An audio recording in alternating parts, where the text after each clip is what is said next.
श्री शिवाय नमस्तुभ्यम। भोलेनाथ की कृपा आप सभी भक्तों पर हमेशा बनी रहे। आइए सुनते हैं शिव महापुराण की आगे की कथा। साध्य साधन आदि का विचार तथा श्रवण कीर्तन और मनन, इन तीन साधनों की श्रेष्ठता का प्रतिपादन। व्यास जी कहते हैं, सूत जी का यह वचन सुनकर वे सब महर्षि बोले, अब आप हमें वेदांत सार सर्वस्वरूप अद्भुत शिव पुराण की कथा सुनाइए। सूत जी ने कहा, आप सब महर्षि गण रोग शोक से रहित कल्याणमय भगवान शिव का स्मरण करके पुराण प्रवर शिव पुराण की जो वेद सार के तत्व से प्रकट हुआ है कथा सुनिए। शिव पुराण में भक्ति, ज्ञान और वैराग्य, इन तीनों का प्रीति पूर्वक गान किया गया है और वेदांत वेद्य सद वस्तु का विशेष रूप से वर्णन है। इस वर्तमान कल्प में जब सृष्टि कर्म आरंभ हुआ था, उन दिनों 6 कुलों के महर्षि परस्पर वाद विवाद करते हुए कहने लगे, अमुक वस्तु सबसे उत्कृष्ट है और अमुक नहीं है। उनके इस विवाद ने अत्यंत महान रूप धारण कर लिया।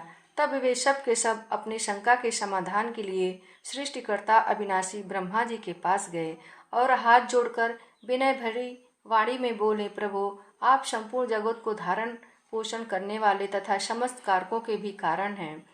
हम यह जानना चाहते हैं कि संपूर्ण तत्वों से परे परात्पर पुराण पुरुष कौन है। ब्रह्मा जी ने कहा, जहाँ से मन सहित वाणी उन्हें न पाकर लौट आती है तथा जिनसे ब्रह्मा विष्णु रुद्र और इंद्र आदि से युक्त यह संपूर्ण जगत समस्त भूतों एवं इंद्रियों के साथ पहले प्रकट हुआ है, वे ही ये देव महादेव सर्वज्ञ एवं संपूर्ण जगत के स्वामी हैं। यही सबसे उत्कृष्ट हैं। भक्ति से ही इनका साक्षात्कार होता है, दूसरे किसी उपाय से कहीं इनका दर्शन नहीं होता।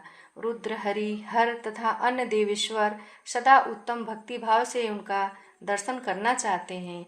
भगवान शिव में भक्ति होने से मनुष्य संसार बंधन से मुक्त हो जाता है। देवता के कृपा प्रसाद से उनमें भक्ति होती है और भक्ति से देवता का कृपा प्रसाद प्राप्त होता है। ठीक उसी तरह जैसे यहाँ अंकुर से बीज और बीज से अंकुर पैदा होता है, इसलिए तुम सब महर्षि भगवान शंकर का कृपा प्रसाद प्राप्त करने के लिए भूतल पर जाकर वहाँ सहस्रों वर्षों तक चालू रहने वाले एक विशाल यज्ञ का आयोजन करो। इन यज्ञपति भगवान शिव की ही कृपा से वेदोक्त विद्या के सारभूत साध्य साधन का ज्ञान होता है। शिव पद की प्राप्ति ही साध्य है, उनकी सेवा ही साधन है तथा उनके प्रसाद से जो नित्य नैमित्तिक आदि फलों की ओर से निष्प्रिय होता है, वही साधक है। वेदोक्त कर्म का अनुष्ठान करके उसके महान फल को भगवान शिव के चरणों में समर्पित कर देना ही परमेश्वर पद की प्राप्ति है। वही शालों के आदि के क्रम से प्राप्त होने वाली मुक्ति है। उन पुरुषों की भक्ति के अनुसार उन सबको उत्कृष्ट फल की प्राप्ति होती है। उस भक्ति के साधन अनेक प्रकार के हैं, जिनका साक्षात महेश्वर ने ही प्रतिपादन किया है। उनमें से सारभूत साधन को संक्षिप्त करके मैं बता रहा हूँ। कान से भगवान के नाम, गुण और लीलाओं का श्रवण, वाणी द्वारा उनका कीर्तन तथा मन के द्वारा उनका मनन, इन तीनों को महान साधन कहा गया है। तात्पर्य यह है कि महेश्वर का श्रवण कीर्तन और मनन करना चाहिए। यह श्रुति का वाक्य हम सबके लिए प्रमाणभूत है। इसी साधन से संपूर्ण मनोरथों की सिद्धि में लगे हुए आप लोग परम साध्य को प्राप्त हों। सूत जी कहते हैं, मुनीश्वरों, इस साधन का महात्म्य बताने के प्रसंग में मैं आप लोगों के लिए एक प्राचीन वृत्तांत कहूँगा, उसे ध्यान देकर आप सुने। पहले की बात है, पराशर मुनि के पुत्र मेरे गुरु व्यास देव जी सरस्वती नदी के सुंदर तट पर तपस्या कर रहे थे।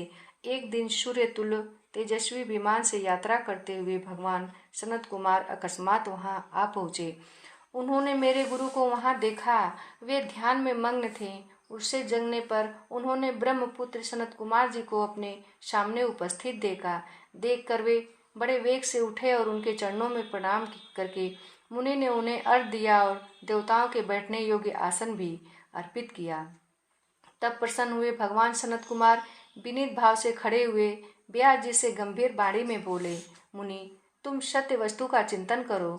वह सत्य पदार्थ भगवान शिव ही हैं, जो तुम्हारे साक्षात्कार के विषय होंगे। भगवान शंकर का श्रवण कीर्तन मनन, ये 3 महत्तर साधन कहे गए हैं। ये तीनों ही वेद सम्मत हैं। पूर्व काल में मैं दूसरे दूसरे साधनों के संभ्रम में पड़कर घूमता घामता मंदराचल पर जा पहुंचा और वहां तपस्या करने लगा। तदंतर महेश्वर शिव जी की आज्ञा से भगवान नंदिकेश्वर वहां आए। उनकी मुझ पर बड़ी दया थी। वे सबके साक्षी तथा शिवगणों के स्वामी भगवान नंदिकेश्वर मुझे स्नेहपूर्वक मुक्ति का उत्तम साधन बताते हुए बोले, भगवान शंकर का श्रवण कीर्तन और मनन ये तीनों साधन वेद सम्मत हैं और मुक्ति के साक्षात कारण हैं। यह बात स्वयं भगवान शिव ने मुझसे कही है।